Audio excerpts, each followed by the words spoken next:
Good evening. If everybody would, just go ahead and take your seats and we'll get started. My name is Kurt Baker. I am the chairman of the board for the Lebanon Wilson County Chamber of Commerce. Thank you all for braving the rain tonight. I think we're expecting a little bit of weather at about 6 o'clock this evening, so just bear with us, and as long as the lights don't go out, we'll have a good show for you. So appreciate you guys for coming tonight. Just want to welcome everybody on behalf of the Lebanon Wilson County Chamber of Commerce, the Mount Juliet Chamber of Commerce, and Cumberland University. Thank you to Rusty Richardson, Dr. Paul Stum for opening the doors to this nice venue for us tonight, and it's a good place to showcase our local candidates here. At this time, I'm going to introduce Mr. Greg Butler to come forward to open us up with invocation.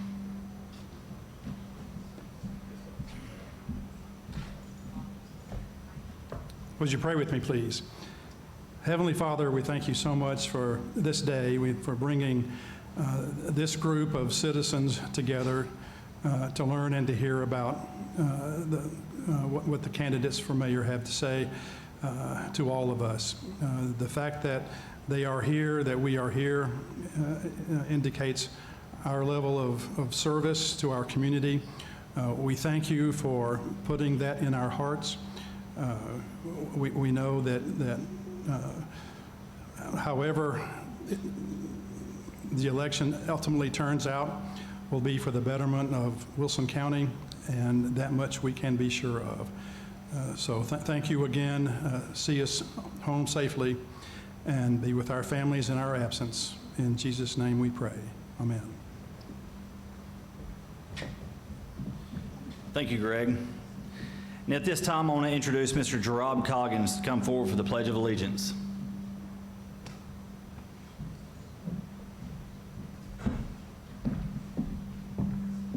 Will everyone please stand and place the flag? I'll pledge allegiance to the flag of the United States of America and to the republic for which it stands, one nation, under God, indivisible, with liberty and justice for all. Thank you, Gerard. Carrying us the rest of the way this evening and moderating tonight's forum is going to be Mr. Rusty Richardson, Government Relations Vice Chair, and from Cumberland University. Let's give Rusty a warm welcome.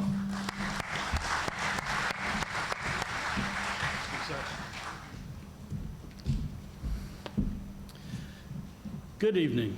I'm so glad all of you can join us here for what I think will be a very educational and meaningful evening. And we've got two great candidates, and I think we've got some good questions for them. I do want to review a few of the rules for this evening, but before doing the rules, I want to read just a quick statement. The Lebanon Wilson County Chamber of Commerce, the Mount Juliet Chamber of Commerce, and Cumberland University consider sponsorship of this debate as a public service to help educate citizens about the candidates in Wilson County's upcoming mayoral race.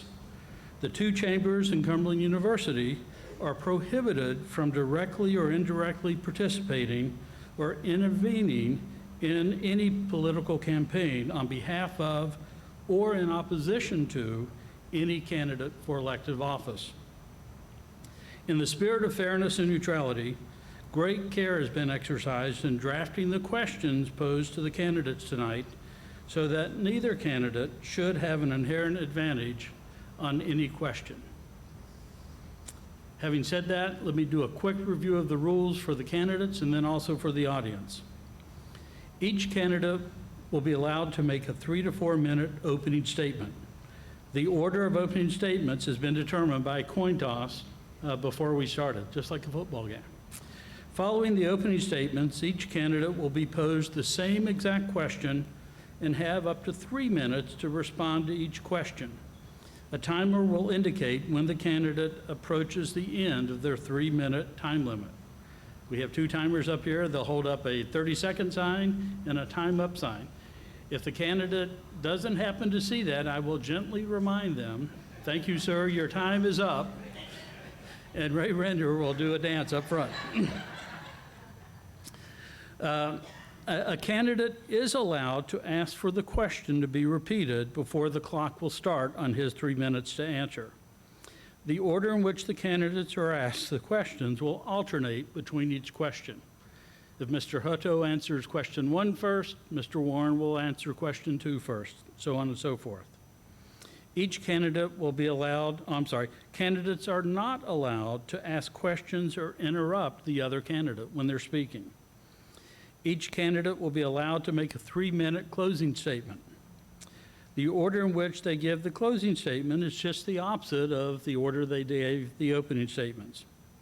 Now to the audience, to all of you here. Please refrain from clapping or creating any disruptive noise following a candidate's statement or answer to a question. There will be plenty of opportunity to applaud both candidates at the end of the evening. Please remember to silence your phones during the forum so as to not disrupt the candidates. Now enjoy the evening and thank you for taking the time to learn more about each candidate. It now gives me great pleasure to introduce our 2 candidates for this evening, Mr. Randall Hutto and Mr. Philip Warren. Please join me in welcoming them.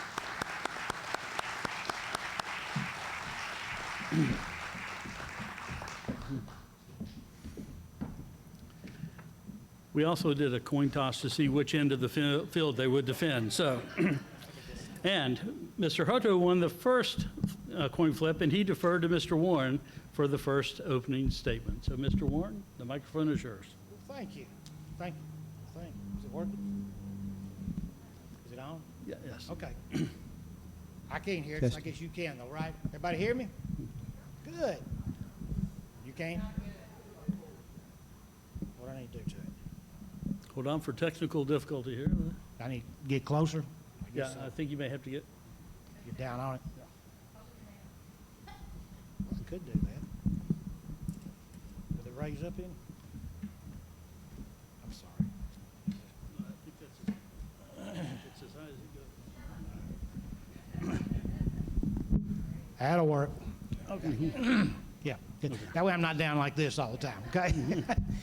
Well, I'm Philip Warren, and I'm running for county mayor to bring a fresh perspective, proactive planning, and some new ideas to the county government. You know, I was a real estate broker in Wilson County for 23 years. Had to put together a business plan every year. Had to put a business plan together that lasted 4 or 5 years so that my business would operate. I know about selling houses. I know about building them, about the development. But the business plan was probably the greatest part of that. Without that, I couldn't do my business. Without that, we didn't make any money.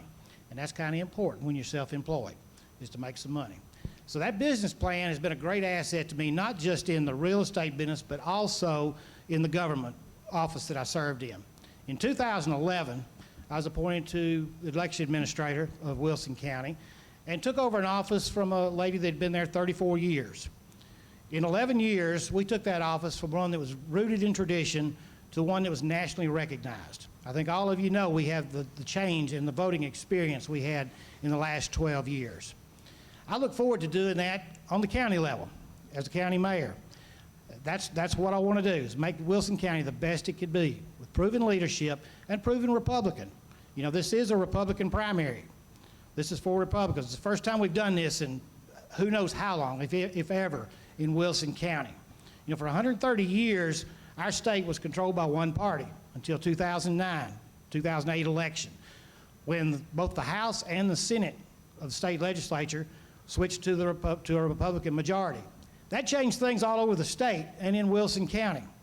That's when I was appointed as administrator of elections, and that's when everything in the state became appointed by Republicans, not Democrats.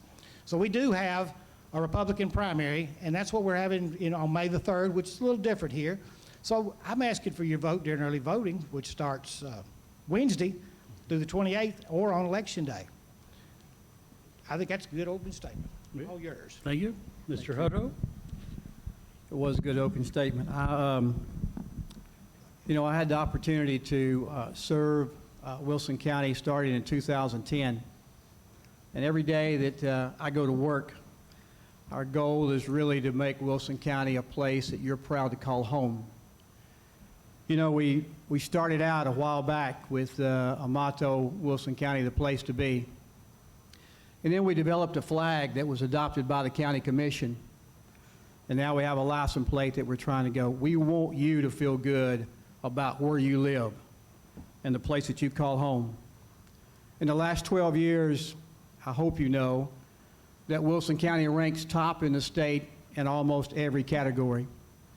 When you look at the number one reason people move here is education, as I see Dr. Wright in this crowd with us. People move here because of the educational system that we've talked about over the past 12 years and that we've brought to the forefront. You know, I believe people move here because they feel safe, as I see Sheriff Bryan in the back there. This is a place where people believe public safety is number one as well as education. We've done that with the WEMA stations, and that we've tried to branch that out. We're one of the first counties in the state of Tennessee to have 24/7 service in the rural area. Most counties, Williamson, Rutherford, Sumner, those counties have volunteer service in the rural area. Nothing wrong with volunteer service, but to have somebody out there in the rural area that can go out there and live that's there 24/7 definitely is positive. You know, as we think about our financial status, we have grown in that too, and I'll talk about that a little bit later. But we are sound today, and probably as sound as we've been in a while. As the mayor, you know, you're kind of like a juggler in a circus. You juggle a lot of balls at one time, a lot of things that come after you. And a lot of people believe because you're at the top, you're in control of everything. But that would be wrong. Actually, you know, if you're a department head, everybody answers to you. But as an elected official, as the mayor, you are just like every other elected official there. I don't control the sheriff or the trustee or the county clerk. Example of our hot topic that we got today, I don't control growth either. The growth that's in the cities, I don't control. 85% of the growth happens within the cities today. Only 15% is in the county. So, you know, my opinion of growth, or my opinion of control of government, I guess, would be a whole lot like watching a basketball game. When you watch a basketball game and you don't realize the official is out there, then the game is in good shape and it's under control. When that official starts taking over the game, that's trouble. So for me, that's government overreach. And so that's the kind of government that we try to run. I do want you to feel good about government in Wilson County. When the word government is mentioned, I want you to be proud of that. So much in our country today, that's a negative word. So I want you to feel proud about government in Wilson County. I love my job. I love the people here. And I'll do my very best if you allow me to serve you 4 more years. Thank you. Thank you. Now for the first question, and this will go to Mr. Warren first. What do you see as the primary role of the county mayor in county government? And secondly, what do you believe our Wilson County government does well, and in what area or areas does it need to improve, and how would you make sure those improvements happen? I just have 3 minutes. You've got 3 minutes, and you're not obligated to use all 3 minutes. Well, I think part of the question is, what does the county mayor do? And Reynolds is correct. It's a very limited job description. I think it's to take care of the buildings and be chairman or a member of the county commission. Not a whole lot in state law about what the county mayor does, but it is a full-time job. It's basically the CEO of the county. So the spirit of the county, the leadership of the county, where we go, who we talk to, comes out of the mayor's office. I think in the county, that's where leadership is. That's where the county commission gets a lot of their ideas from, and who they come to bounce those ideas off of. But he's right. There's the department heads have people that answer to them. The county mayor actually answers to you, each one of you, and to the county commission. Those 25 people that we elect in our districts, which is very important, and that's part of this election too, to elect those people to represent you. They come to the county commission meetings, and the county mayor is chairman of that, but he's there. In fact, what we do well, we do a lot of things well.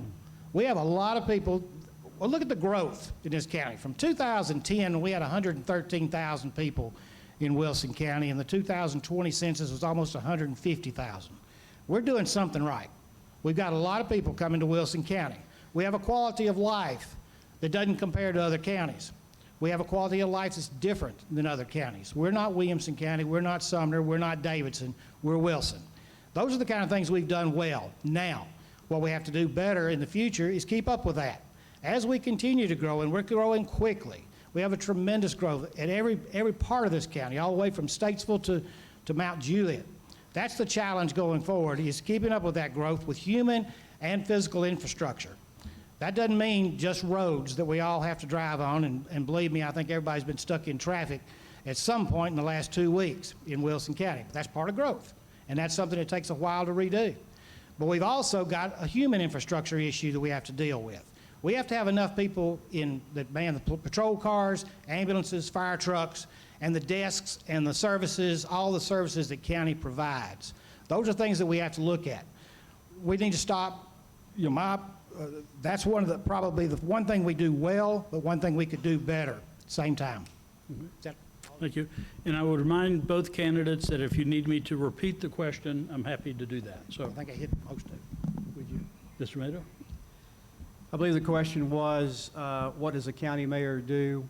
And then what are the, that's a drop mic right there. I've always wanted to do that. Okay, he's done. That's it. He's done. Okay. I guess we can go home. Is that part of my 3 minutes? Never mind. The county mayor's job is really, I guess I relate it to my days back in coaching. You know, it is leadership that's required. And I told you a while ago probably that we have all the responsibility and no real authority to deal with people. But our job is really to build consensus. Our job is to make a family out of the people that we work for and that we work with. We have to get everybody on the same page, heading in the same direction. So many times I've learned that for me to get things across, that I really got to make it their idea, because a lot of times people don't really want your idea. And so building consensus is probably the biggest thing that we do, and working together. You'll hear a lot of times out there, well, Lebanon don't like Watertown, or Watertown don't like Lebanon, or Mount Juliet they don't get along. Let me tell you, the 3 mayors that I work with today, we get along well. Is there competition between the cities? You daggum right they are. And that's what you want, because you want them fighting to be better. But when it comes to wearing the same color of jersey and competing against the other 94 counties, our people do that. They work together and they build consensus. We do that at the commission level as well. And that is another thing. You got 25 commissioners that all have different ideas. They definitely want to make sure that they're doing what's right for their district. But when it comes time to make a decision, they have to do what a daddy would do at home. I want to go to Disneyland. I want this car for my teenage daughter. I want to do this. All these things together, but the daddy has to say, this is what we got to do, what's best for everybody. And that's what the county commission does. We spend a lot of time working in committees to make our sausage, you may say, and allow people to get involved. But when it gets to the county commission floor, we're pretty much on the same page. We talk about things that need to be, things that are good. And he talked about growth, and I will say that growth is definitely that. We have had a lot of good things happen, but we've had a lot of other things. When you talk about the number of schools that we built that's happened recently, and we built Springdale Elementary, Gladeville Middle School, and Green Hill High School to build the infrastructure in our school buildings. And had we not had built those, when the tornadoes took down Stoner Creek and West Wilson Middle School, we would have had nowhere to replace those people. When we built those 3 schools, that took us out of the portable business and had us where every child was in a safe environment. So we've done more. I mean, the growth is good, but we've done a lot of things in building infrastructure. When you talk about human infrastructure as well, we had 575 people in 2010, and in today we've got 709. So we've added as we've gone along, and we've tried to stay within our bounds on that as well, to not have too many people working in government, but enough to give you the best service. And I got the 30-second sweep, so I'm off. Thank you. All right, thank you. You both mentioned in your responses the population growth, and the next question deals with that specifically. According to the census data in 2010 and 2020, Wilson County's population grew by approximately 30% during that time frame. Some people think that's a low estimate. That rate of growth is expected by many to continue or even accelerate in the coming decade. As county mayor, what proactive, specific measures would you take in the next 1 to 3 years to prepare our county for such explosive growth? Mr. Hoto, you're first this time. Thank you for that. Let's talk a little bit about the size of our county when you talk about growth. And you may not know these statistics, but I knew growth was a hot topic, so I just looked it up. Lebanon has 37 square miles, 23,700 acres in it. Mount Jude has 24.5 square miles in it, 15,678 acres. And when you go back and look at the population, Mount Jude has 39,289 people, crowded into a smaller area than Lebanon at 38,431. So growth is prospectively, when you think about those cities, about where they are. I will mention Watertown, since it's my hometown. They have 1,553 people in there. They have 1.2 square miles, 804 acres. When you talk about how we are as a county, though, and again, I said the cities control that, I looked up and saw the number of people that per square mile. Wilson County have 239 people per square mile. Sumner County has 341. Montgomery, 370. Williamson, 383. And Rutherford, 495. You don't have to compare to these other counties, but it definitely puts it in perspective when you look at that. What will be done for that going forward? Just so you know that in 2013, we did complete the urban boundary growth, which is that area just outside of the city limits, which is a mile area where the cities look to talk about what's going on out there in that area. So we completed that plan. We did a comprehensive plan in 2016. We modified our land use plan to change that map to what parcels had been changed, like from residential to agriculture at 2021. And then today we're working on the land use plan as we exist. I think we've had 2 public hearings so far out in the county. We divided the quadrant into 4, and we came out to hear what you had to say so you could tell us what land you wanted commercial and what land you wanted residential. We'll have to continue to look at population growth.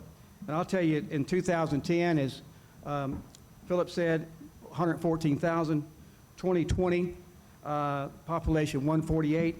Let me give you this number. 2045, 257,000. It really doesn't matter who the mayor is. Those people are still going to come, and they come because of what you have made this place to be. It is a good place to be. It's low taxes, but we will have to manage that growth as we come, not only in the population side, but we'll have to work on our roads as well.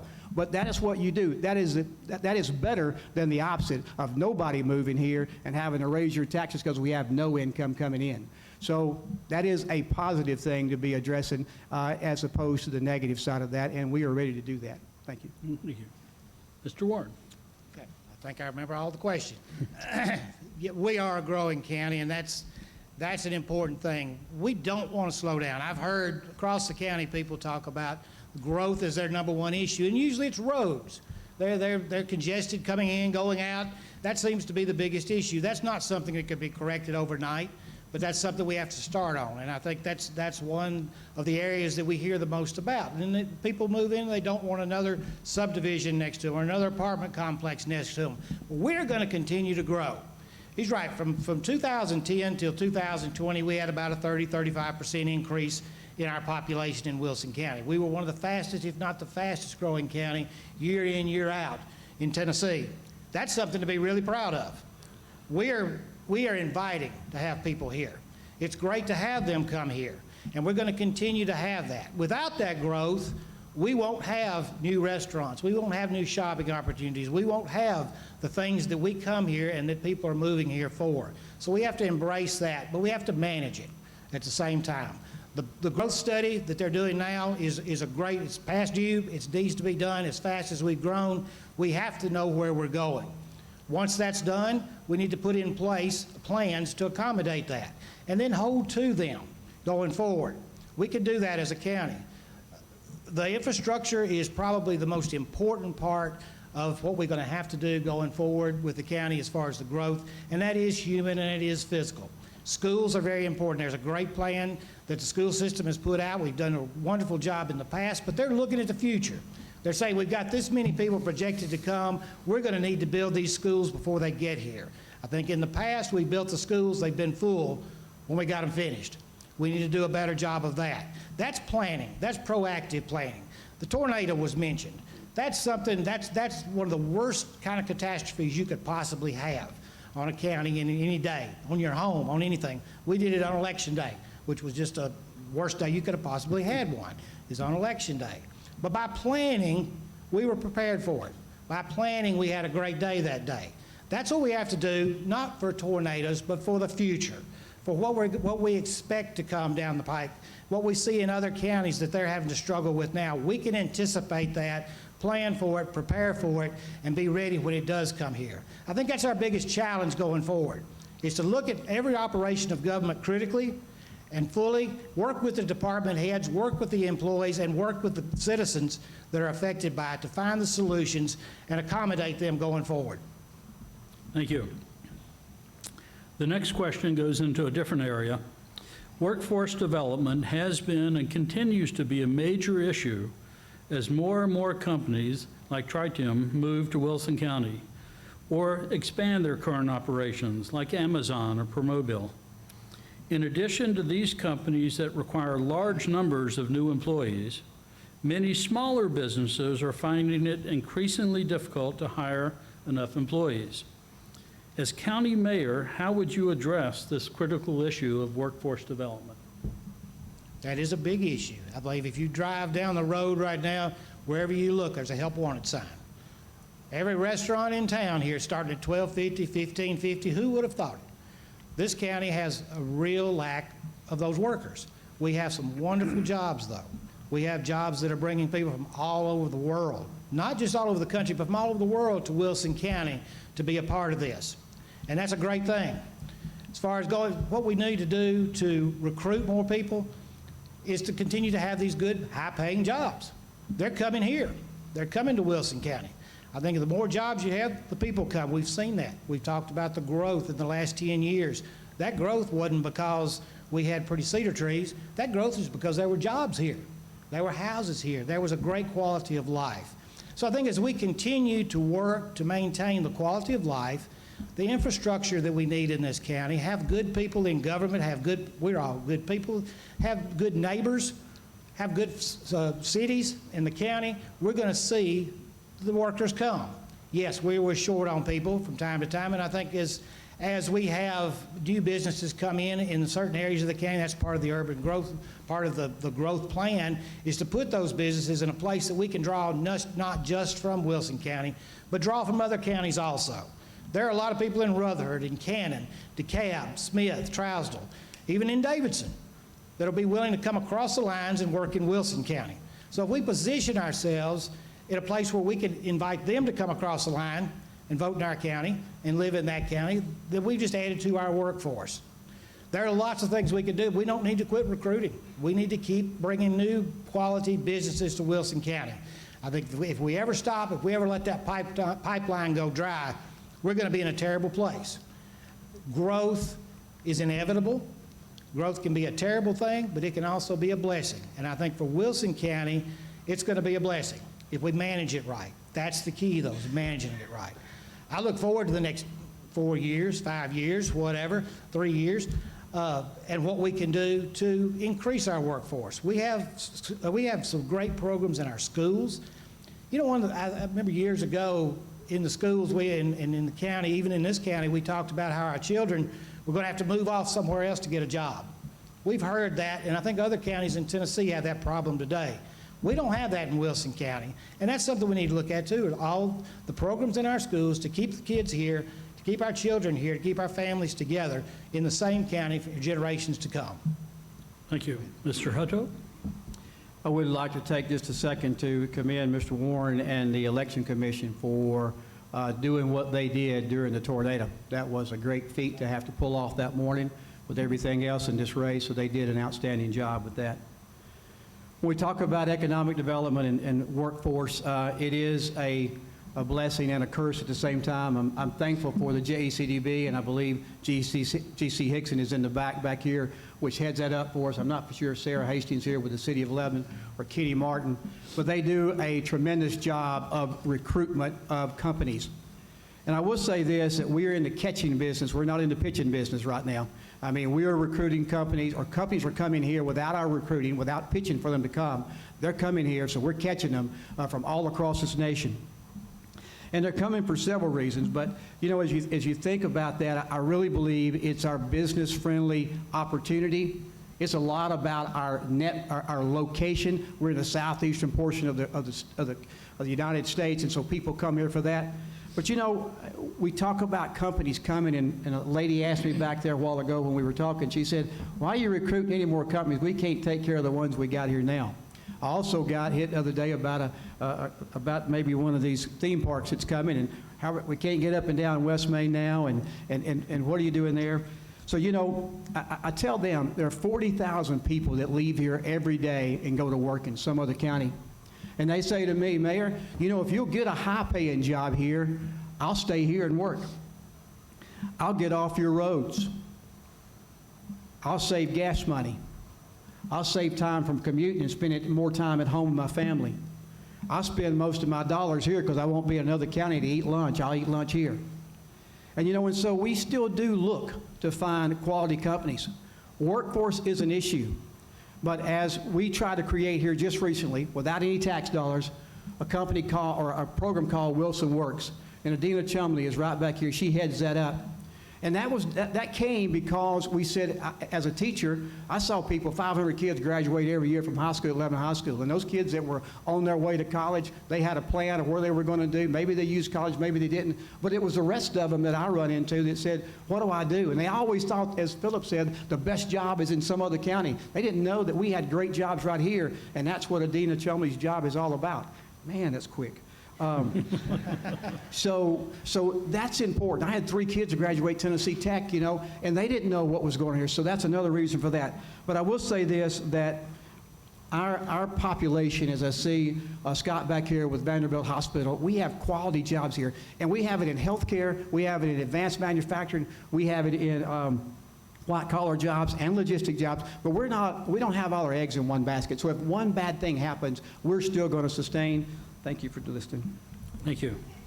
And thank you both for being so respectful of the time limits. We're actually ahead of schedule, so I can get to ask 75 more questions. But the next We got to drag question. this I out. just want to drop my mic. is all. The next question, somewhat related to the previous one on workforce development. The cost of housing in Wilson County, like in much of the greater Nashville metropolitan area, has skyrocketed in the past few years. The availability and affordability of housing certainly plays a significant role in the county's ability to attract new workers to the area.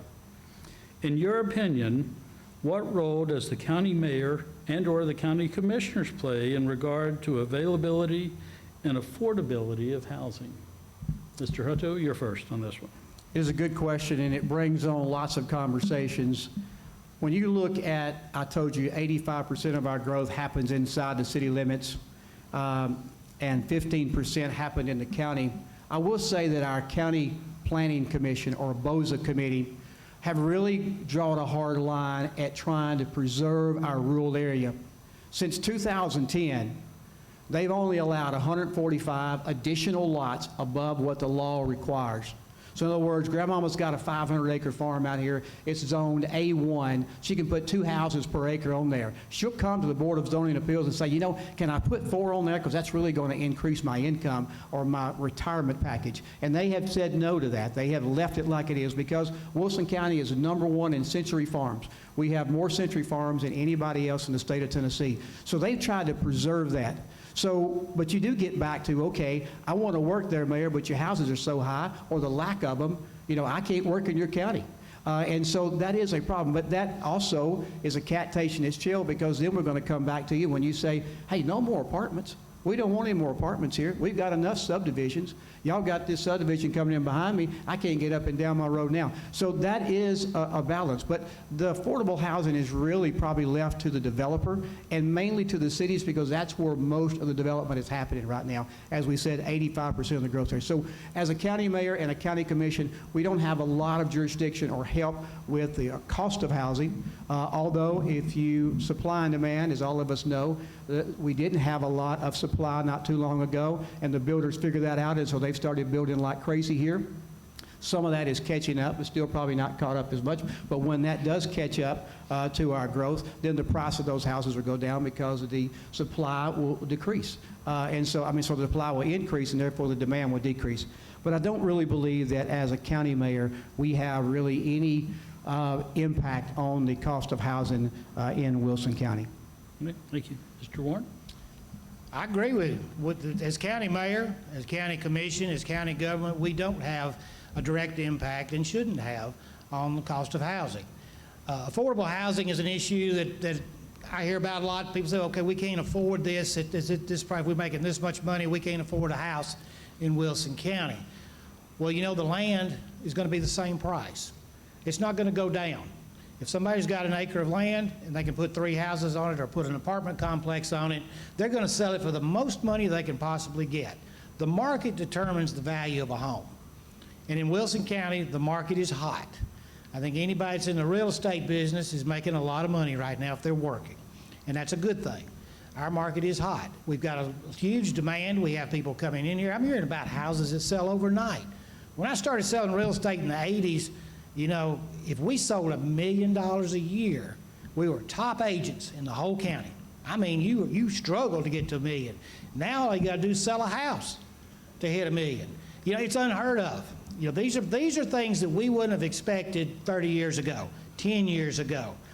Affordable housing is an issue. We have a lot of apartments going up. They're necessary. I know that's not something that everybody wants in their backyard, but nobody wants it in their backyard. I've got 200 houses going in my backyard. I don't particularly want it, but they sold their land. It's their land. It meets all the requirements, so it's going to be built. It's okay. Those people have to, the developer sees a need, sees a reason, and sees a market, and so they're going to build that. I think as we go forward, affordable housing is going to become a different subject. As we have the good jobs, the better jobs, we're going to see people coming into this county that can afford the homes that are here. We don't seem to have a huge problem with selling them. So they must be affordable if in the market. I think we do probably need to look at, but this is not something that the county can do, but look at some ways to bring in houses for more of the workforce that we may be missing in the future. Again, it doesn't have anything to do with the government. The county mayor, county commission has no role in that. That's for the market to take place. I think it's a question that is a good question, and it's brought up a lot, especially by younger people, when they look at where they are. We're not just alone in this. We're not just in Wilson County. I think all the counties surrounding Davidson County have the same situation. So there'll be a solution, and we're still getting the people to come into our county, but let's let it grow. It's great for all of us. Okay, thank you. Let's go in a bit of a different direction here. Many people feel like our nation has never been more politically divided than it is now. Whether it's the right versus the left, Democrat versus Republican, east versus west of Route 109, or a whole host of other divisive social issues, there seems to be little middle ground on which we agree. If you're elected as the next county mayor, how will you be a unifying leader for all citizens of the county, regardless of their individual politics? And Mr. Warren, you get to go first. Okay, thank you. And this is a Republican primary, so exactly what he's talking about. Republicans vote in this primary. But as county mayor, I'll do as I did with the election commission. I'm clearly a Republican, bona fide Republican, been a lifelong Republican, worked in the party, been party chairman 2 or 3 times, even been on the ballot 20 years ago as a Republican. But once I got into the election commission, that was nonpartisan.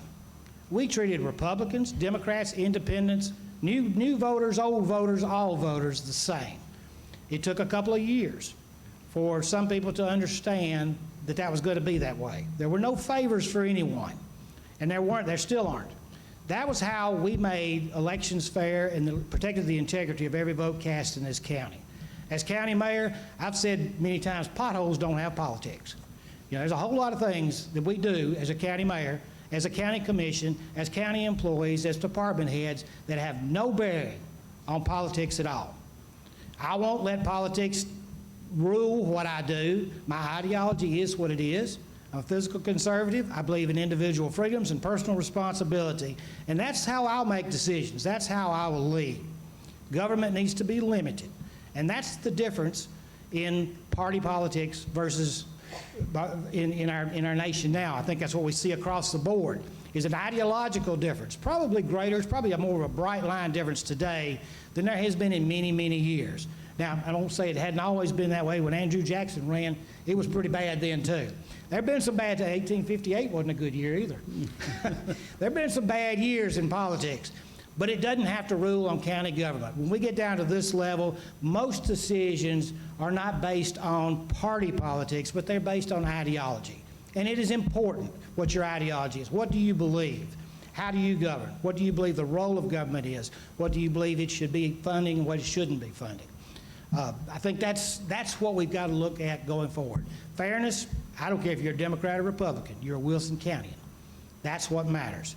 As voters, you are Wilson Countryans. If you walked in that door and you said you wanted a Republican ballot or a Democrat ballot or just a general ballot, you were treated the same. Your vote was counted the same. It was protected the same. We never made any distinction.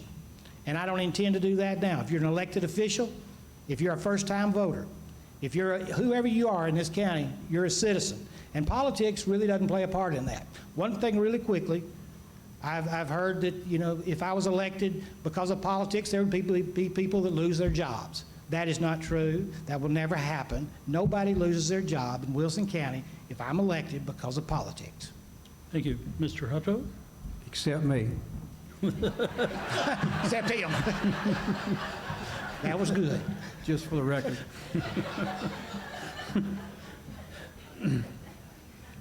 You know, when you talk about politics and you talk about parties, it's been tough for me. I have fought so long to make sure that I treated everybody fairly. I mean, I know, and you can know what my record is and look and see where I voted. And many of you will say, well, I didn't think you was a Republican. I thought you were a Democrat. And that was really by design, simply because I serve everybody.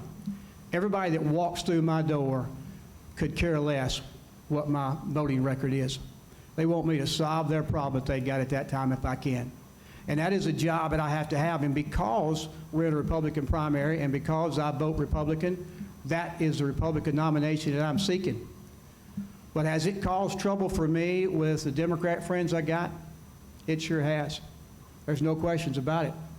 But as I say that to you, you know, we always talk about working across the aisle and helping both people. I mean, that's what we talk about wanting to do. So I have friends on both sides. But what I stand for and what I vote is definitely public record. But at the county level, I really find it hard because I think before when somebody walked in my door and I could help them, I did my best to do it because honestly, that is my paycheck. They pay me 2 times a month. But really, if I can help somebody walk out of there that's done something good, and Rachel Warren is sitting here that was with us for a long time, she knows that's the way we operate. We want to help you if we can. If we can't, then we can't. But now if we can't, you say, well, that's because I don't vote for you. I don't vote for your party. I don't like that part. But the primary is a good thing. It's not a bad thing. We just now caught up with the rest of the counties around us. That's where they are. But I want you to know that our office, and Philip has already said it in his office, he did a fantastic job in Election Commission. We're going to serve you. It doesn't matter what party you are. We're here to serve the people. We're not politicians in our office right now. We're servants. That's our goal. We don't want to be the other ones. So I want you to be able to count on that. And I hope that you know that, you know, where we are, our main goal is to serve the people at their level. You know, as people come in, they don't come in my office very seldom to tell me, hey, man, you're doing a good job. They come in there because they're hurting or they need something fixed. And that's where I'm very thankful. My office is back here, Sarah Davenport and Brooks Driver, Susan Shaw is in here as well. You know, they handle a lot of complaints because they think our office is over everybody. So I get a call on the sheriff or whoever else is here about a problem, and we have to, thank you, but they do a fantastic job of customer service, and I'll be quiet. Thank you, Mr. Hutto. The next question pains me even to say, the COVID-19 pandemic is still with us, and it appears new variants will continue to arise. Based on what we have all learned since the pandemic first began, how would you as county mayor respond if and when a new, highly dangerous strain of this virus emerges? Mr. Hutto. Thank you for that. I really wanted that question. Glad I got to go first. I heard it said, life can only be understood backwards, but you must live it going forward. And that is very true. And you know, back when the pandemic hit us, nobody knew exactly where we were going. And when you have to navigate uncharted waters, and we did, that's when you learn to do your best to lead in the best way you know how with the information that's given to you. COVID made it impossible for me or our office to make a decision that makes somebody mad. I was an equal opportunity hater. When we put the mandate in, you hated me. When I took it out, you hated me. But I will tell you from my perspective that I had people come to me and they give me books that were way over my head and said, you need to read this, government overreach. You don't need to be doing this. I can tell you right now, we didn't want to be doing it. The governor, which I have a voicemail on my phone that called and put us on watch when I was in Florida on vacation, thankfully. But I was there. He put us out. He said, hey, I didn't put the mandate in for Clay County because they don't have any, but I put it in for Wilson County and some of you counties that are hot spots. Please help me. And he called and thanked when it's over. So when your governor asks you to do that, you got a couple of choices. You could stand up and say, I'm not going to listen to anybody. But you know what else that really faced me is when I looked at Tracy Pope and some of those people in the hospital and saw what they were fighting every day. And then I realized the people that walked in my door and sat in front of me and said, you know, Mayor, you've got a problem because I can't get in and see my grandmother in the nursing home over there because they've got it restricted. And she's going to die, and she's probably going to die before I can see her. And you know, I had another one to come in and say, we lost my grandfather and you're doing nothing about it. You're sitting on your tail and doing nothing up here about it. They're talking about mandates across the country, and you're sitting on your tail. So I looked at it and said, okay, I got to make the call. I got to make a lead. Like me or don't like me. But if we save one life, it's worth it. And if that loses the election for me, then it's so be it. I can go home and be happy with that. But making that decision was tough. We've learned since then we're better educated. It was tougher on the schools the last time than it was on me because the governor took it away from us, and that was the right thing to do because it made it political. It's about health. It's not about government overreach, and we don't want to be there. So looking forward, we're definitely better educated. Wish we would have known more about it, but that's what the cards rolled out for us when it happened to us here. It was a worldwide pandemic. It was not a pandemic just in Wilson County. Thank you. Mr. Warren? Yeah, I thank you for the question, too. Randall did have a tough call to make. We were kind of in a place 2 years ago that nobody knew what was going to happen. We had just gone through a tornado in Wilson County when all this started. So we were recovering from a tornado, then we get hit with a pandemic. So what do? But this is where politics, we talked about this in the question before, where it may come into play. And equal opportunity hater, I like that. That's good. And that's what people did. But that's where politics come into. What do you believe? I believe in personal responsibility and freedom. And in this case, the government's job, I feel like, would have been to provide the information, provide the resources, masks, whatever, and then let you make the decision. If you want to wear a mask, that's great. If you want to wear one today, that's fine. That's your responsibility to understand that. I think in the past we had people, when they would get sick, when they would get the flu, they stayed home from work until they got better. In this situation, we had people that got sick, got the flu, they were at home, but everybody else went home too. It began to not make a lot of sense what was going on. And I think we overreacted to something that we were being told, and I think we had bad information across the board. Science, we say follow the science, follow the science. Science in this country, with the administration that we have and the people that are trying to teach us the science now, When I went to school, there was called you had the empirical science, you had the scientific method where things went through. Now we have to be a scientist to know the difference in a man and a woman. So it's a whole lot different than it was. Data can be manipulated, data can be changed. I believe that probably with the information that Randall had at the time, he made the decision he had to make at the time. And I understand that there were a lot of people that were on both sides of that issue that were knocking on his door saying, do this, do this, do this. You do what you have to do.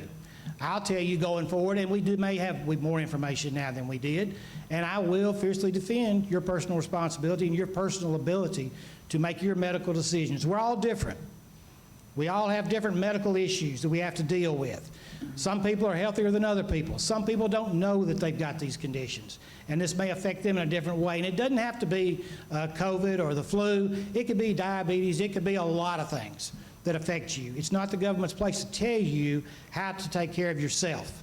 It's your responsibility. Doctors, nurses, they're there for you to advocate to and for them to help you. They're not there to tell you how you should live your life. And one size doesn't fit all. So I think going forward, I would fiercely defend your ability to make your decisions on your own about how you take care of your medical needs. Thank you.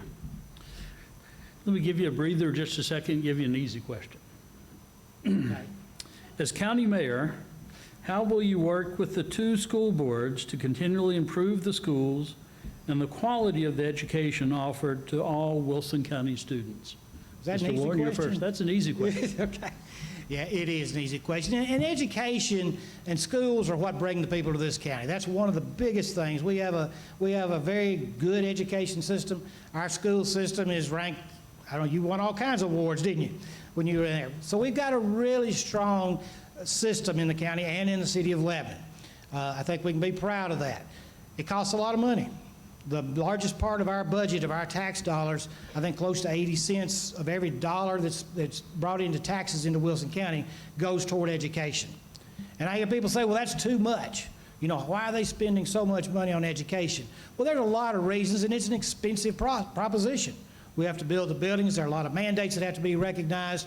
We also get a lot of money from federal and state funds also to make that run. Working together, really the county commission, their job is to fund their budget. They don't have line item veto over the budget. They have no control over the budget. They don't have any control over what the teachers are paid or how much the buildings cost except to fund them. They can question that. So I think going forward, we need to work with the school system, with their plans for the future, look at their long-term plans and make that mesh with the county's long-term plans. Because if you build a school, you still have to have roads to get to it. You have to have protection there, fire, police, sheriff, all those people have to be part of that. So as we grow, it's all intertwined. It comes together as one. So it's very important that we work closely with the school system, just like we work with the sheriff's department or WEMA or any of the other offices to make sure that what we do going forward is covered in a complete way in our county so that we don't have those gaps. We're seeing some gaps now, but that's the growth causes that. And we have to predict for that. That's where proactive planning with some innovative ideas, I think, going forward to make these things work better than they're working now. Because we got some challenges coming up. And over the last, 15 years ago, who had a cell phone in their pocket? Nobody had an iPhone. Nobody did. Now we've got computers in our pockets. We've got computers in our ears. You know, what are we going to see in the next 10 years? How are we going to prepare for that? How can we leverage that to save tax money, not increase property taxes, not increase fees, and still meet the needs of our citizens and of a growing county? That's the challenge we have, working with department heads, working with the school system, working with the citizens, and especially the cities to make those kind of things happen. That's what we have to do going forward. Mr. Hutto? Working with the school system has been hopefully an easier thing for me since I was an educator for 18 years at the high school there, and at the special school district I was there for about 8 years as assistant director. And so I am familiar with the educational side of that world. And, you know, I've had the privilege of working with Dr. Duncan, with Mr. Mike Davis, Mr. Tim Sutherland, Dr. Wright, which is here, and Jeff Luttrell, which is our superintendent today. And we've always had a good relationship there, and what we've asked them to do is ask them when you need funding for a school. And as we've built several schools that I could read to you now. Lebanon High School actually opened in 2012, a pre-K at Rutland in 2013, Watertown High School in 2014. We bought land beside Mount Jude High School for a middle and elementary that's not built yet in 2016. Springdale Elementary in 16, Gladeville Middle 17, and Green Hill High School in 18. So we've done a lot of that, but we did that by way of them coming to us and saying, here's what we see we need. And so we worked hard with the county commission to do that without having to raise taxes to do that. We've raised your taxes 2 times in 14 years. 8 cents of that was for Gladeville Middle, 3 cents was for Watertown High School, and 3 WEMA stations. And so we've lived within the growth money that we've had to be able to do that and not tax you. And that happened because our superintendents came and said, hey, can you prepare for this? Like right now, they're looking for land in the Gladeville area for middle school and at 109 for elementary, middle, and a high school. So we're working. We are caught up now. Had we not been caught up, we couldn't have been able to withstand the 2 schools. So you know the capacity there. So we are not behind in that case. But I will tell you that as we look right now, we get a heck of a bang for our buck in the education. We don't control the school system. There's a lot of conversation today about that school being built at 109 or the property out there. You know, when they come to us and want us to shut it down. That is a school board decision only. We do not, Commissioner Kirch is back in the back, we do not have a right to tell them where to put that school. There's a court case you can look up in Rutherford County where the county commission there tried to overrule them and they got lost in the Supreme Court case. But I want to go back to what is important. We spend in Wilson County $1,800 less than the state average per pupil expenditure. We rank in the top 5% of the state in student performance outcomes. We're getting a heck of a bang for our buck by the people that are there doing the job they're doing. And I know one thing, Wilson Countyans recognize that, because when you had a chance to put a tax on yourself or not, you raise the sales tax in order to pay the teachers what they deserve, to retain and obtain them. And I'm proud that I live in a county that saw that as a necessity. Remember, 30% of all sales tax comes from somebody else. Thank you. Thank you. Outside the county. Deduct It didn't 3 make any seconds sense from when I him. say that, so. Deduct 5 seconds, okay. The next question. Come on, J-Rob. The decisions you will make as mayor will undoubtedly have short-term and long-term ramifications on the quality of life for the citizens of Wilson County. This is a 2-part question. Can you describe briefly your vision for Wilson County and how it will enhance the quality of life for citizens in all parts of the community as our population continues to grow? That's part number 1. Part number 2. Many citizens also want to preserve what they perceive as the small-town feel of our communities, while at the same time attracting new businesses to the area. How does your vision balance these wants? Mr. Hutto? So the first question, I believe, if I say the first part one more time. Can you describe your vision for Wilson County and how it will enhance the quality of life for citizens in all parts of the county as our communities continue to grow? Ever since we got here, we said that there are 3 things that we believe are number 1. We believe education is number 1, we believe public safety is number 1, and we believe quality of life is number 1. Because you know the best time that you spend every day should be away from your job and at home. Because at the end of the day, when we leave those jobs, somebody else will take our place. But that family and what you do with them will last for eternity, and the lives that you develop and change in your family. So quality of life is important for me. We want to provide things that bring you enjoyment. As I told you a while ago about the lady that called me about the theme park that has a chance of coming here. She's actually friends with my older son. And you know, when she said to me as we talked, she said, hey, look, I can't get nobody to wait on me in restaurants. I can't get up in town. And I said, hey, that's a breath of fresh air, because most people your age with a child call me and say there's nothing to do in this county. I got to go to Franklin to get something, have something fun to do. So I said, thank you for that, because I've heard from both perspectives.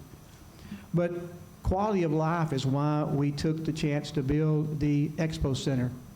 And the Expo Center today brings quality events here every day. It is completely full. It is paying for itself and the bond that it was cost to build it.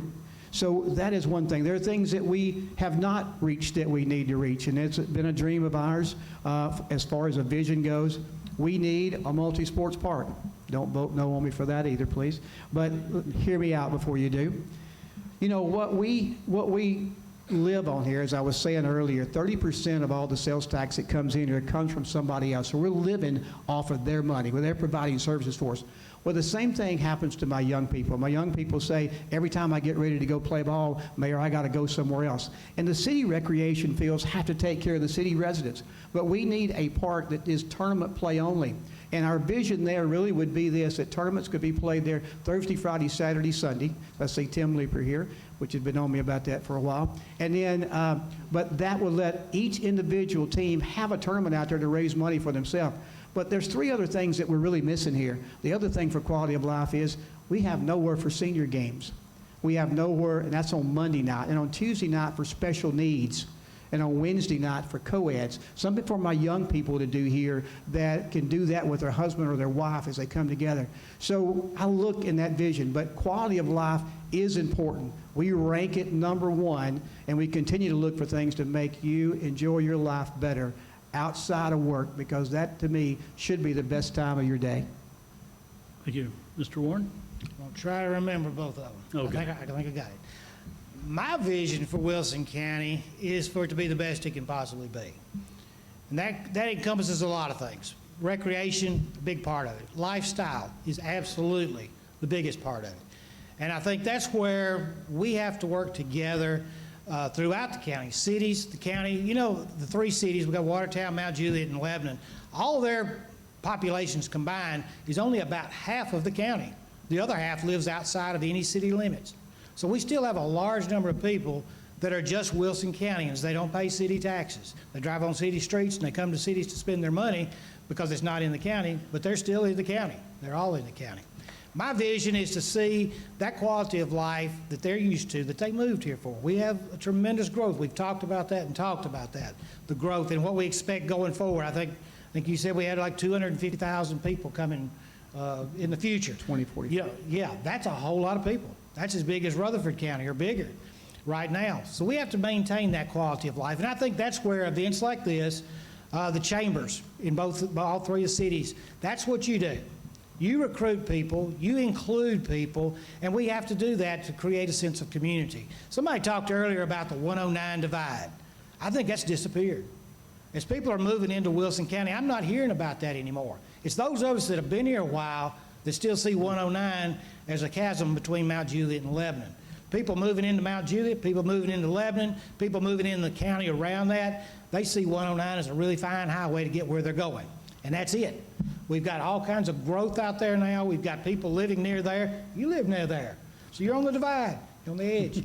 But that's what we're seeing in Wilson County is a new culture, a new way of vision for the county that we maybe haven't seen in the past. The small town feel is still there, and we've got it across the county.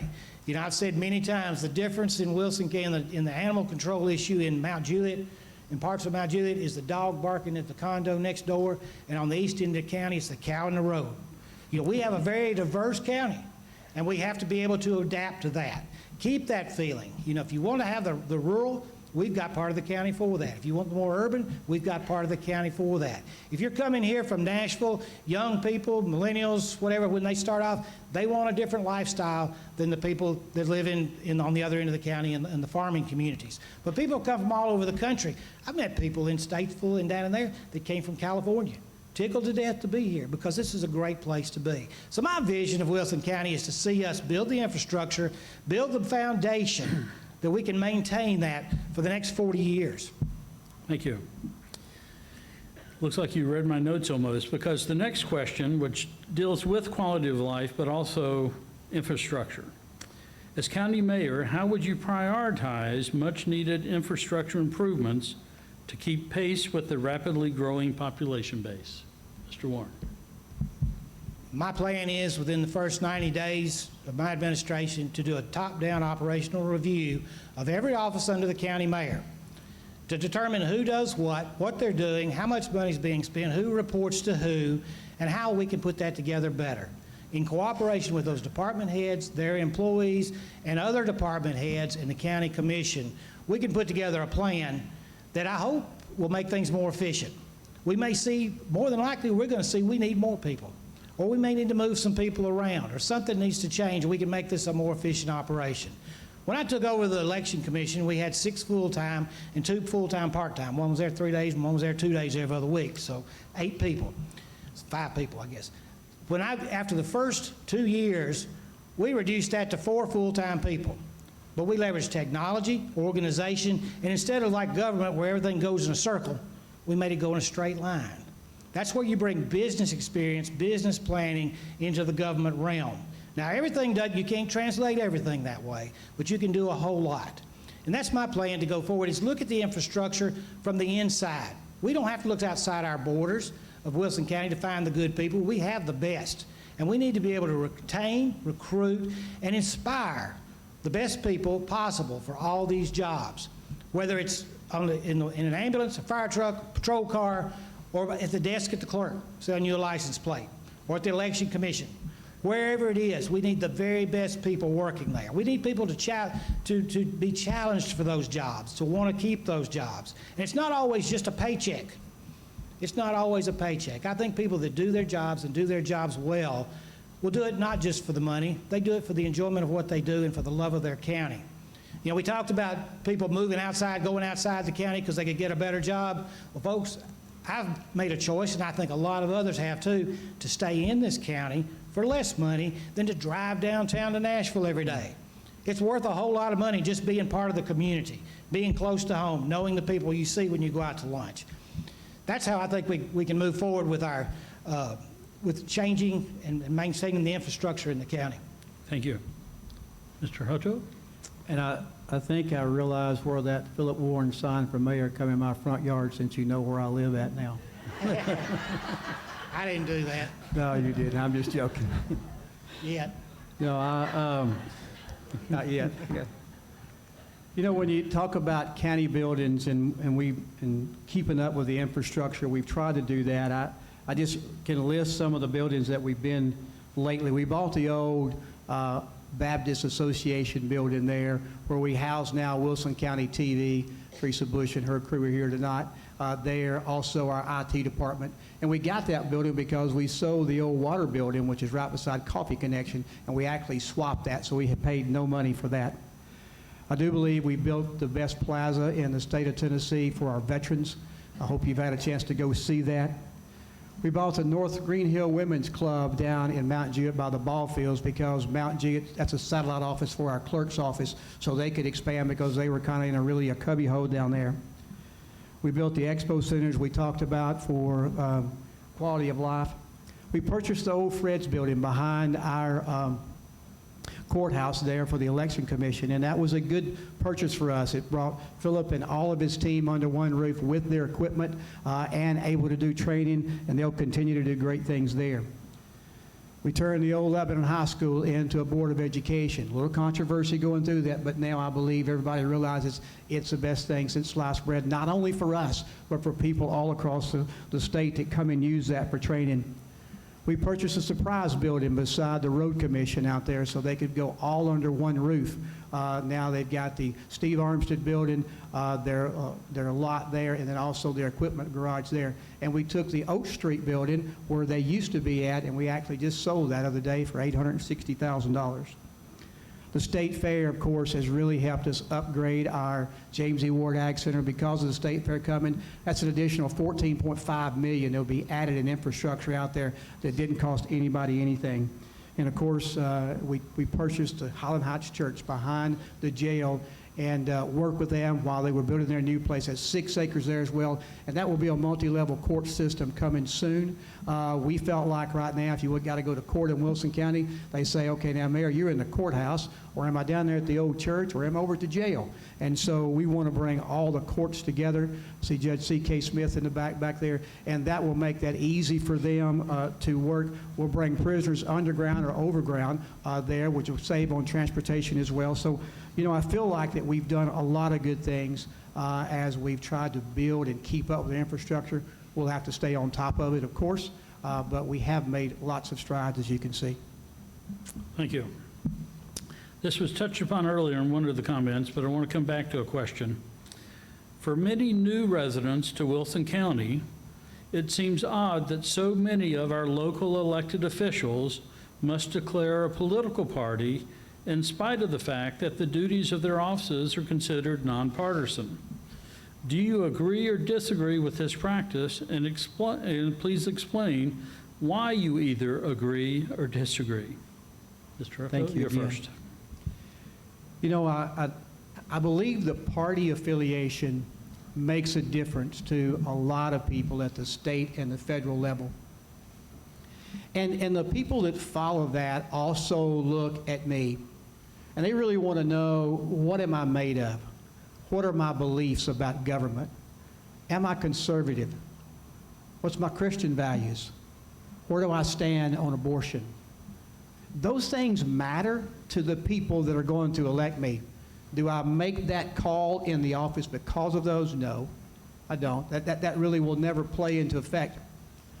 But I hope, and I'm completely fine with declaring a party, but I hope you get to know me personally, and you know the kind of person that I am throughout this community and how I represent myself and how I represent my family, that is why you would vote for me.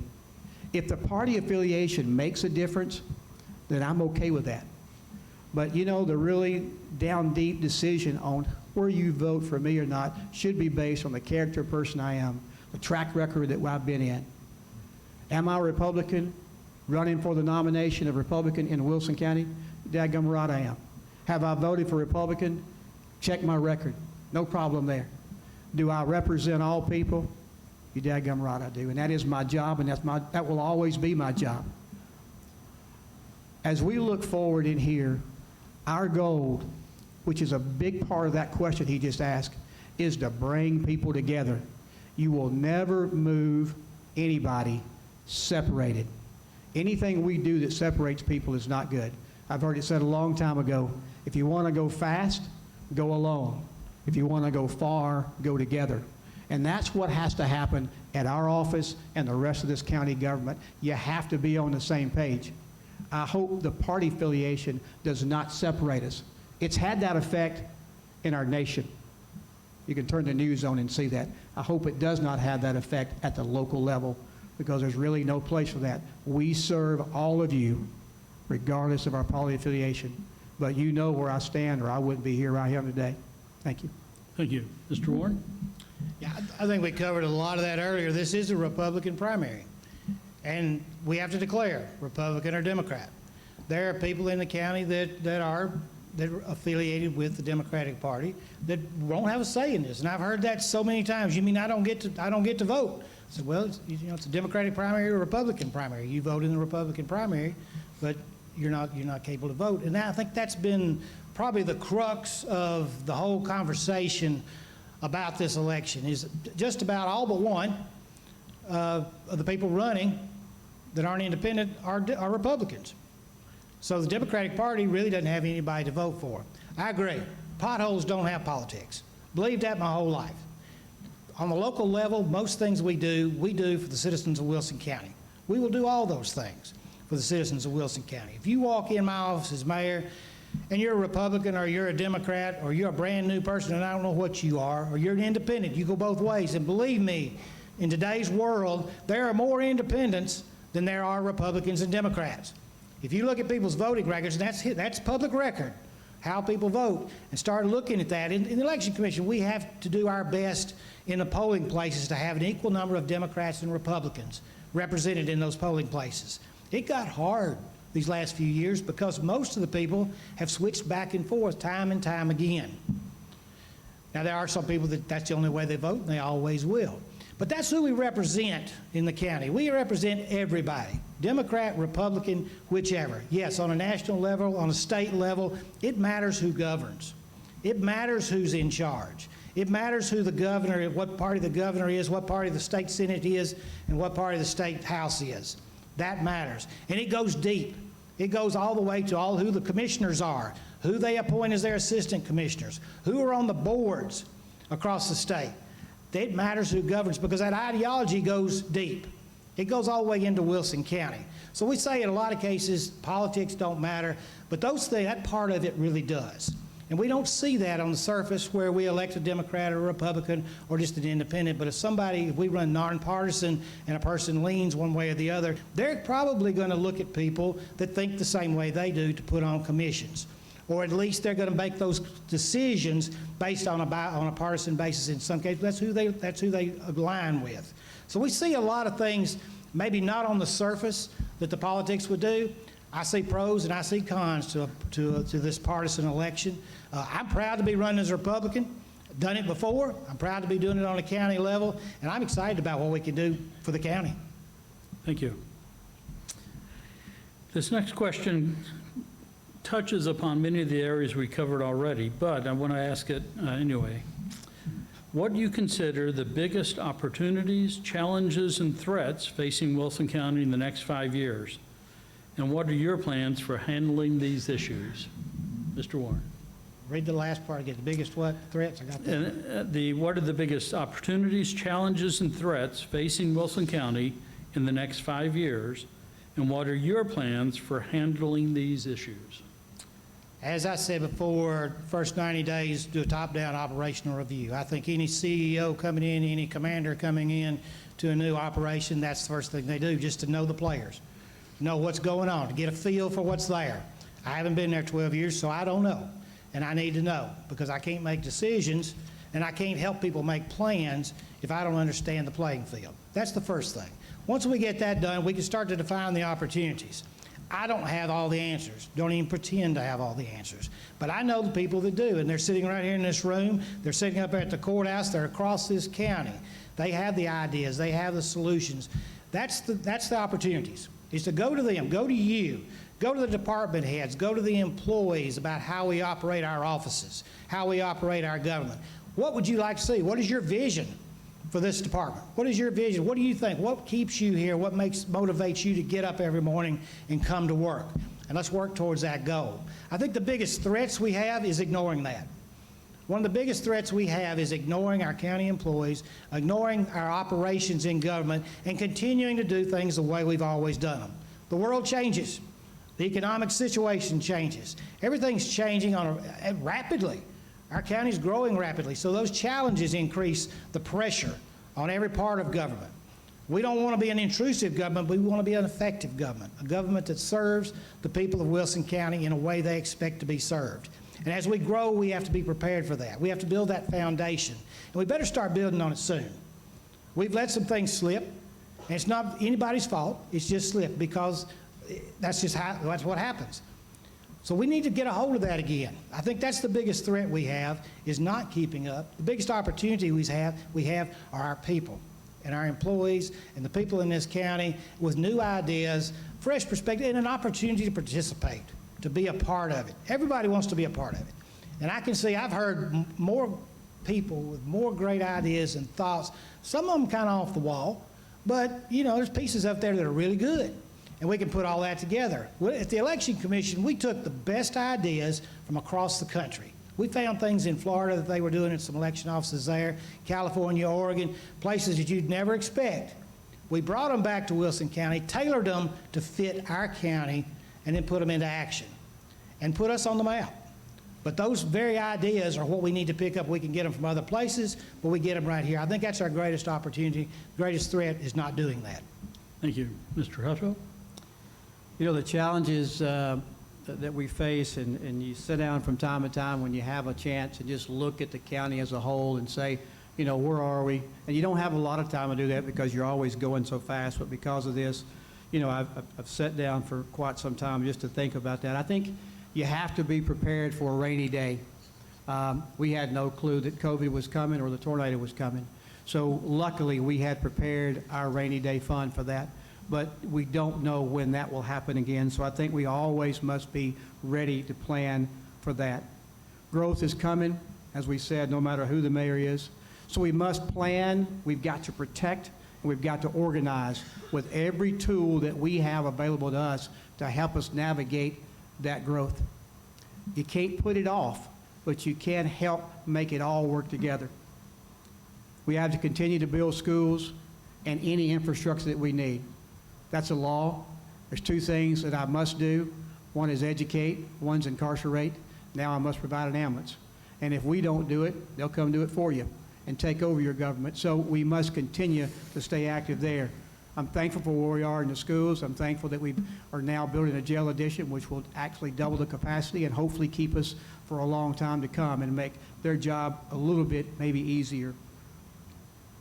You know, the thing probably that is the thing that concerns me the most, and Mr. Steve Armstead, the late Steve Armstead, had a goal to pave all county roads in Wilson County. And he did that by way of working to make sure there are no tar and chip roads. And Mr. Murphy, Steve Murphy, took that over, and they've done a good job of that. And when you look at our county and you think about all of the state roads that have been done, you know, I-40 was widened from Mount Juliet to 109, now 109 to 840, and it's a plans right now to go from 840 to Highway 70. 109 was done, 141 was done. Central Pike Interchange is on the verge of coming up in Mount Juliet. You think about all those. The thing that's really left out right now for us, though, we've got those paved county roads, but there's no money in our budgets to widen those roads. Our road commission is a pay-as-you-go road commission right now. And the state, we've lobbied as county mayors to the state to say, you give money for state roads and you give money for city roads. We need more. Only if you only give me $20 million a year, then we'll work hard at making sure that we get a few roads done at a time until we can get it done.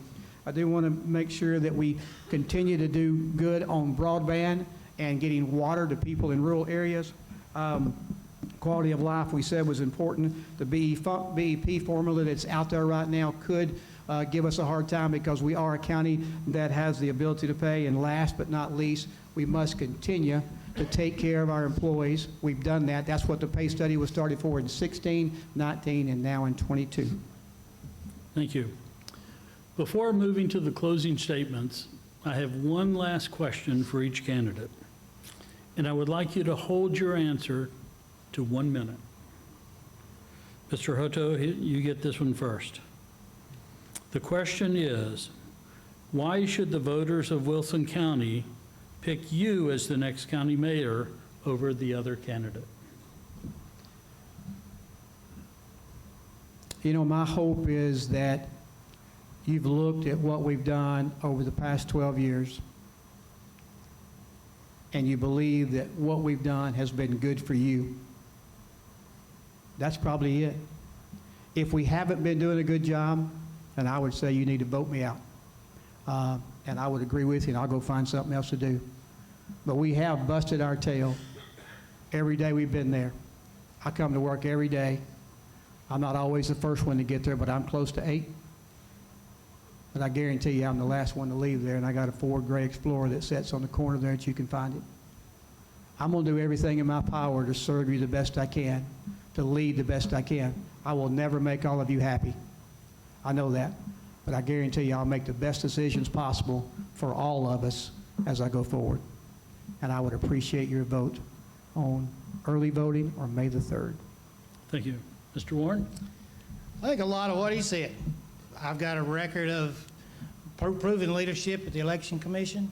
Things we did there, I want to translate into the county commission as county mayor. It's time, 12 years, I believe in term limits, from the courthouse to Congress. And I think I've said that many times before. You know, the average tenure of an NFL football coach is 4.3 seasons. The average tenure of a Fortune 500 CEO is 7.2 years.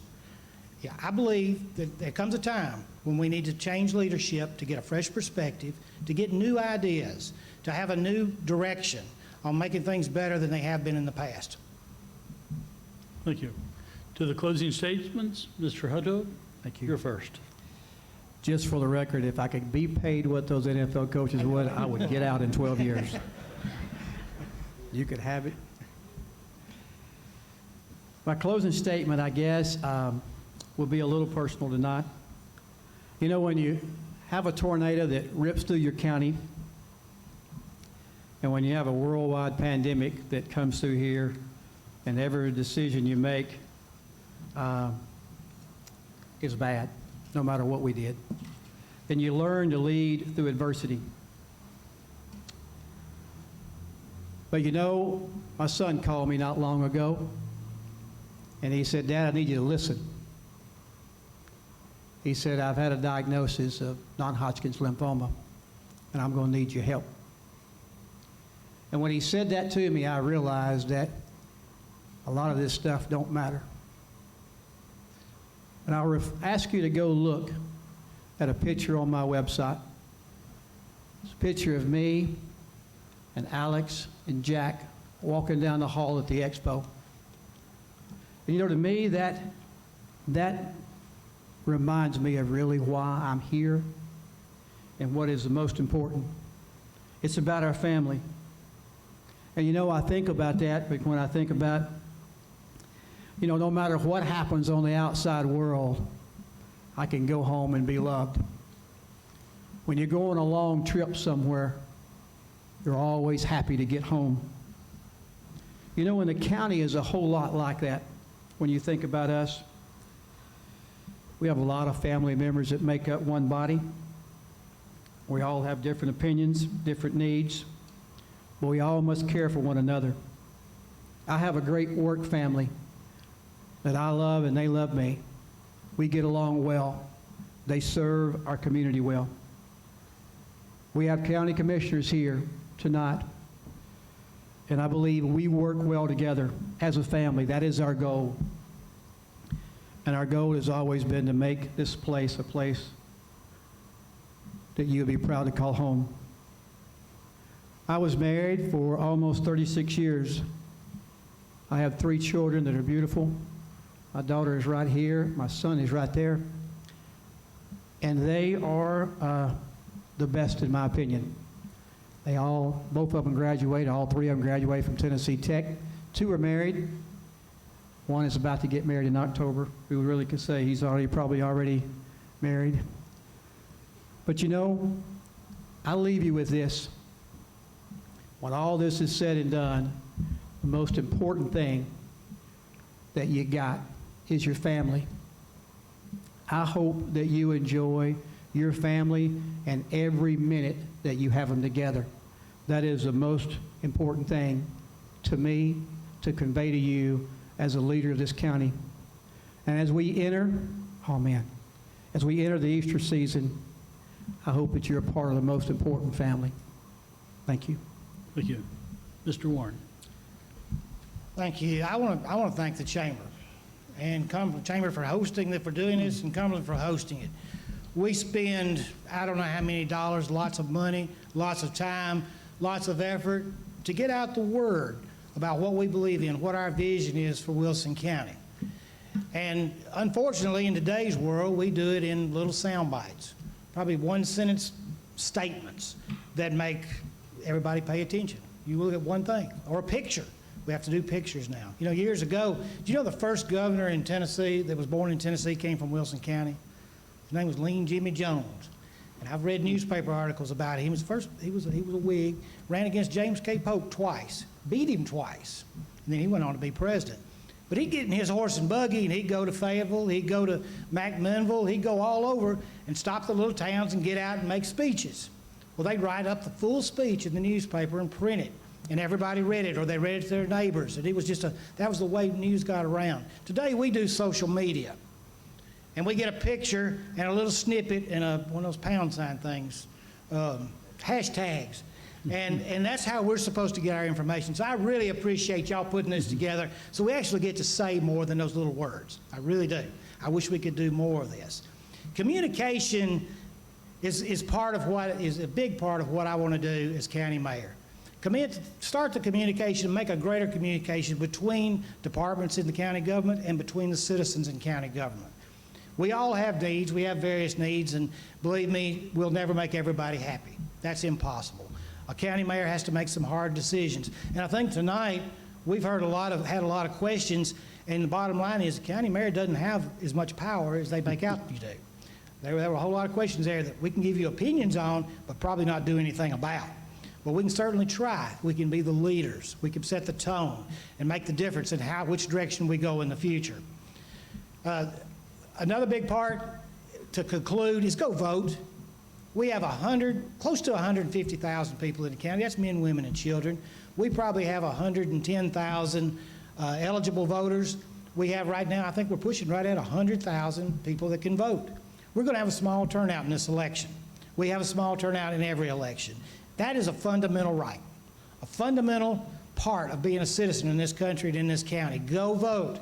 Take people with you. We have early voting starting Wednesday. Take advantage of it. It's the easiest thing in the world to do. And when you do, vote for me, please. Thank you very much.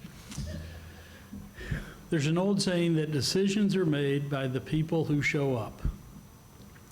And you are those people. You are the people that have chosen to spend the last hour and a half here listening to these two candidates, listening to what they have to say, listening to some differences of opinion, listening to some things they share in common. You are the people that have showed up. You are the people that will make this decision in the upcoming election, which starts just 2 days from today in early voting. So on behalf of the Chamber, on behalf of both chambers and Cumberland University, I want to thank you for showing up tonight and being so attentive. I want to thank both candidates for throwing their hat in the ring, for being willing to put themselves out there and being willing to serve our community. So please join me in thanking both candidates for their wonderful responses tonight and the work that they are willing to take on our behalf. Please join me.